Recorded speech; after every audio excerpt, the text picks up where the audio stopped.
Having disapproved products in Google Merchant Center can be really frustrating.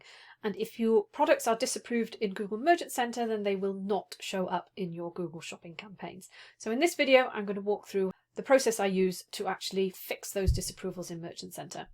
So the first thing you're going to want to do when you come into your Merchant Center account is you want to see what products are disapproved. So you're going to go to Products up on the left and then hit Diagnostics. You then get a really handy graph and some displays on this page to show you exactly how many items that you have disapproved here. So as you can see here, we've got 756 items disapproved in this particular feed. It's a very large feed, so that's quite a small percentage overall. So if you want more information on why these products are disapproved, you just need to scroll down the page. And I'm just going to switch to actually viewing one country because it's going to make it a little bit easier for us. And so what we see here is we have all the issues listed on the left down here. And you'll notice there are different ones. There are the red circle with the exclamation mark. These are disapproved products. So these are actually inactive in the product feed. And you've also got yellow or orangey kind of warning triangles. These products, while they have a warning, they are still active, and so they will still show in your shopping campaigns. So obviously the first place you want to start is with these disapprovals to try and get these products active again. So each of these will tell you exactly why the product is disapproved. So this is quite a good example because we've got so many products, we get lots and lots of different things popping up here. If you don't know what this particular issue is, you've got the little question mark that you can hover over, and then you can hit Learn More, and that will take you to a help article on Google. That will give you a little bit more information about that particular product. So I'm not going to go into a lot of depth on every single error because obviously there's too many of them and that would just take too long. GTIN is probably one of the biggest and most common errors that you get. And a GTIN is a global trade identification number. In other words, a barcode, or if it's a book, it's an ISBN number. So it should be, if your products have barcodes, then you need to find those barcodes and put that into the product information. If they don't have barcodes, or if it's a custom product, then you can actually request a review and say that it's a custom product. It doesn't require a GTIN. So if you want to see what products are affected by this, you just need to come over. It shows you how many items are effective and how many items are affected, and then you just hit View Examples, and then it will show you examples of the products that are affected. So you can hit, if you click this product, it will take you into the product, and then you can get a little bit more information. And so if you scroll down, you'll see here the status, and it shows that it's disapproved for shopping, disapproved for free listings, and active on dynamic remarketing. If you scroll down even further, then you'll get, again, more information about the item status. It's telling me that it's got an invalid value for a GTIN. If we look at the GTIN, we scroll down even further, we look at the GTIN here. It looks, I think GTINs can be 11 or 13, or I think 15 characters. 1, 2, 3, 4, 5, 6, 7, 8, 9, 10. That's 10 characters. So that looks as if it's too short. So then it's just a case of finding out what the actual GTIN number is for this product, and then obviously swapping that out. So the question is, how do you actually fix a disapproval? So there are several ways that you can fix things. You can obviously go to your store information and edit the product information on the actual store. You could use a supplemental feed. I've got other videos on that, but I'm not going to go into that now. Or you can now directly edit inside the product, inside Merchant Center, which this is kind of the quickest way. So all you need to do is hit the pencil icon at the top here, and that will take you into the product where you can edit the product information. So you'll see here we've got product identifiers showing here. So it would literally be a case of just either deleting this if it's not correct, or replacing that with the correct number, and then you just scroll all the way down the bottom and hit save. So the same goes for any element of the product that you can come in here and edit inside the actual product itself.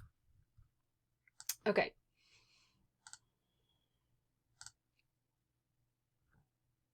So as you can see, there are lots and lots of different errors showing here. I'm just going to pick, I'm going to pick one here. So we've got this one, for example. We get this a lot: dangerous products, guns and parts. There are some product policy violations that you can actually appeal from within the product. So we get, and because this particular company sells tabletop games, and a lot of those games, as you can see here, they're kind of war games and infantry and tanks and guns and that kind of thing, and you're not allowed to advertise weaponry on Google Shopping. But obviously this is a game, this is a toy, so we get this quite a lot where it's kind of miscategorized, because obviously Google sees anti-aircraft gun in the product title and thinks we're actually selling an anti-aircraft gun. So what you can do, if this happens with some of these violations, then you can come down to the item status, and it will say it's violated for guns and parts, and now you can actually say I disagree with this issue. And you just choose the one which is suitable for you. You hit request review, and then that will go and have a manual review. So there are quite a few disapprovals where you will be able to make that review inside the individual product. So it's a painstaking task going through and kind of fixing all of these, but it's well worth it, especially if you might have products that are, that sell well on your website. You want to be able to advertise those in Google Shopping. It might mean that you need to maybe tweak your product title to remove certain words that might trigger these, because these are automated policy disapprovals. It's a bot that's it's scanning your product information, and it's picking up on certain clues that are going to result in these disapprovals. Hence, like when it sees the word gun, it's going to automatically disapprove. So sometimes it's well worth, if it's possible, to actually go through your product descriptions, go through your product titles, and see if you can tweak the wording or remove certain sort of trigger words. It's usually quite obvious what word has triggered the disapproval, depending on what the disapproval is, but you can go through and then tweak those, edit them, and then obviously submit for reapproval. Now, you probably don't necessarily want to edit a product on the web, say for example a product title on a website. You might not want to change it on the actual website. That's where you would just change it in Merchant Center, so that Merchant Center can get approved for the product, but the website will stay the same. So as you can see, it's quite an involved process, and you kind of have to just keep coming back on a regular basis and check on these disapprovals, and then just have to keep going through and doing it, and just follow the prompts basically. So just go into each one, have a look and see what it says. Again, we've got dangerous products. We're not selling tobacco products and related equipment. Again, these are all misdiagnosed, if you see what I mean. But the biggest issue probably for most people is going to be a warning about an invalid or a missing GTIN. Another big common one is image overlays. So this particular one, product promotional overlay on image. Google Shopping does not like you to have any text over an image. So if you have text on images, it is likely that your products will get disapproved at some stage.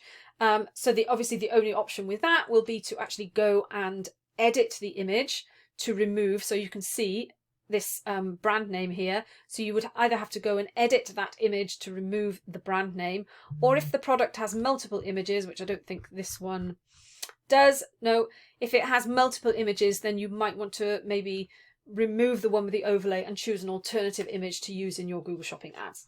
Okay, but that is the process that I use to fix disapproved and products with warnings in Merchant Center. It's really painstaking, but it's well worth doing to get those products active in Google Merchant Center. So if you like this video, please hit the like button and subscribe. And if you know anybody who's having an issue with this problem, then obviously share the video with them too. If you want further help and more support with sorting out your Google Merchant Center, then come along and join the Online Retail Academy, where there's a whole course just about Google Shopping, and you can get my one-to-one support and my group support to help sort out your Google Merchant Center. The link is in the description below.